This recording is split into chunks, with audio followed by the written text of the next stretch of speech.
ಅದ್ಭುತವಾದ ಈ ಬೆಂಗಳೂರಿನಲ್ಲಿ 2ನೇ ವಿಮಾನ ನಿಲ್ದಾಣ ಮಾಡಬೇಕು ಅಂತ ತೀರ್ಮಾನ ಆಗಿದೆ. ಆದರೆ ಎಲ್ಲಿ ಮಾಡಬೇಕು ಅಂತ ತೀರ್ಮಾನ ಆಗಬೇಕು. ಇದ್ರ ಬಗ್ಗೆ ಚರ್ಚೆ ಕೂಡ ನಡೀತಾ ಇದೆ. ತಾಂತ್ರಿಕ ಮಾನದಂಡ ಆಧಾರದ ಮೇಲೆ ವಿಮಾನ ನಿಲ್ದಾಣ ಪ್ರಾಧಿಕಾರ ಇದನ್ನು ಡಿಸೈಡ್ ಮಾಡುತ್ತೆ.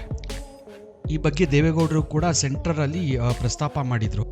ಈಗ ಬಂದಿರೋ ಇನ್ಫಾರ್ಮೇಷನ್ ಪ್ರಕಾರ ಬಿಡದಿ ಅಥವಾ ತುಮಕೂರಿನಲ್ಲಿ 2ನೇ ಏರ್ಪೋರ್ಟ್ ಆಗುತ್ತೆ ಅಂತ ಅನ್ಕೋತಾ ಇದ್ದಾರೆ. ಆದರೆ ನನಗನ್ಸುತ್ತೆ ತುಮಕೂರಲ್ಲಿ ಅಂದರೆ ಅದು ಆಲ್ಮೋಸ್ಟ್ 40-45 ಕಿಲೋಮೀಟ್ರ್ ಇದೆ.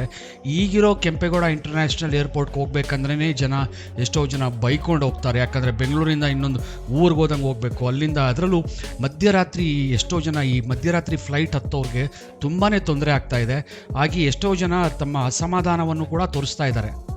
ಈ ಬಗ್ಗೆ ಸ್ಥಳ ಪರಿಶೀಲನೆ ಕೂಡ ಮಾಡ್ತಾ ಇದ್ದಾರೆ. ಅಂದರೆ ಯಾವ ಭಾಗದಲ್ಲಿ ಮಾಡಿದ್ರೆ ಒಳ್ಳೆಯದು ಅಂತ, ಅದು ತುಮಕೂರು ಅಥವಾ ಬಿಡದಿನ ಅಂತ.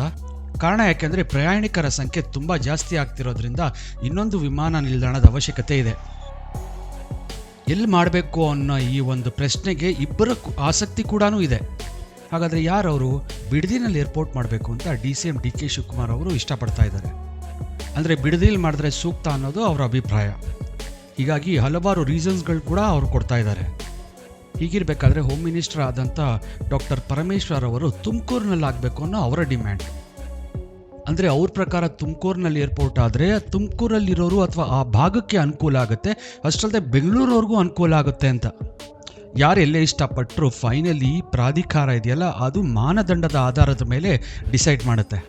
ಈ ಮಧ್ಯೆ ಕೇಂದ್ರ ಸರ್ಕಾರ ಕೂಡ ಸಕಾರಾತ್ಮಕವಾಗಿ ಒಪ್ಪಿಗೆ ಕೊಟ್ಟಿದ್ದಾರೆ.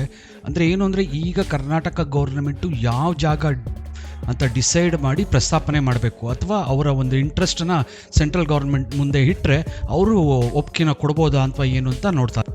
ಹೀಗಿರ್ಬೇಕಾದ್ರೆ ವೀಕ್ಷಕರೇ, ನೀವೇ ಹೇಳಿ, ನಿಮ್ಮಲ್ಲಿ ಯಾರು ಬೇರೆ ರಾಜ್ಯಕ್ಕಾಗಲಿ ಅಥವಾ ಬೇರೆ ದೇಶಕ್ಕಾಗಲಿ ಏರೋಪ್ಲೇನಲ್ಲಿ ಹೋಗ್ತಾ ಇದ್ದರೆ, ನೀವು ಈಗ ಕೆಂಪೇಗೌಡ ಇಂಟರ್ನ್ಯಾಷನಲ್ ಏರ್ಪೋರ್ಟ್ಗೆ ಹೋಗ್ತಾ ಇದ್ದೀರಾ, ನಿಮಗೇನು ಅನಿಸುತ್ತೆ ಡಿಸ್ಟೆನ್ಸು? ಈಗಾಗಲೇ ನಿಮಗೆ ತುಂಬ ಟ್ರಾವೆಲಿಂಗ್ ಅನಿಸಲ್ವಾ? ಯಾಕಂದರೆ ಅದು ದೇವನಹಳ್ಳಿಗೆ ಹೋಗಬೇಕು. ಸೊ ಹೀಗಾಗಿ ತುಮಕೂರಲ್ಲಿ ಮಾಡಿದ್ರೆ ನಿಮ್ಗೆ ಅನುಕೂಲ ಅನಿಸುತ್ತಾ ಅಥವಾ ಬಿಡದಿ ಹತ್ರ ಮಾಡಿದ್ರೆ ನಿಮ್ಗೆ ಅನುಕೂಲ ಅನಿಸುತ್ತಾ? ಇದನ್ನು ನನಗೆ ಕಾಮೆಂಟ್ ಬಾಕ್ಸಲ್ಲಿ ತಿಳಿಸಿ ಅಂತ ಹೇಳ್ತಾ ಈ ವಿಡಿಯೋನ ಮುಗಿಸ್ತಾ ಇದ್ದೀನಿ. ಧನ್ಯವಾದಗಳು.